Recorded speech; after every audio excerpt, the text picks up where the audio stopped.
యేసుక్రీస్తు నామంలో బెతస్తా విడుదల పరిచర్ల తరపున మీకు ప్రేమపూర్వకమైన వందనాలు. ఇది నా వాక్య ధ్యానము. మీ శాసనములు నాకు హృదయానందకరములు, అవి నాకు నిత్య స్వాస్థ్యమని భావించుచున్నాను.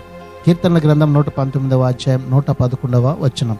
కానాను దేశం అనేది ఇశ్రాయేలీయుల ప్రజల సొత్తు. అయితే ఆ దేశం కన్నా ఎంతో విలువైనది దేవుని యొక్క వాక్కు.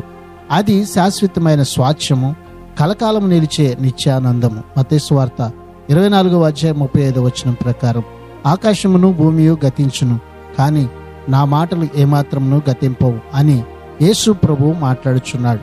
యేసు ప్రభు పాత నిబంధన గ్రంథంపై తన ఆమోద ముద్ర వేసి ఉన్నాడని గమనించాలి. అది దేవుని ఆత్మావేశం వల్ల రాయబడిన దేవుని వాక్కు అని యేసు ప్రభు భావించినట్టు స్పష్టంగా ఉంది.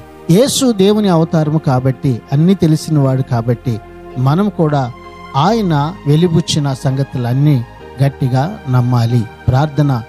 మహాపరిశుద్ధుడా, మహోన్నతుడా, జీవం కలిగిన మా మంచి యేసయ్య, మరొక నూతన దినాన్ని మాకిచ్చినందుకు నీకు వందనాలు, స్తోత్రాలు చెల్లిస్తూ, నీ మాట మాకు శాశ్వత జీవాన్ని ఇచ్చేదని, ఆ మాటలో ఉన్న సత్యాన్ని గ్రహిస్తూ మేమెల్లప్పుడూ ప్రభువా నీ మార్గంలో జీవించినట్లుగా నీ కృపచేత ఈ దినాన్ని మమ్మల్ని అందరినీ జ్ఞాపకం చేసుకొని బలపరచమని, ఈ ప్రజలందరినీ మీరు దీవించి ఆశీర్వదించమని, క్షేమాన్ని దయచేయమని యేసు నామములో ప్రార్థిస్తున్నాను తండ్రి.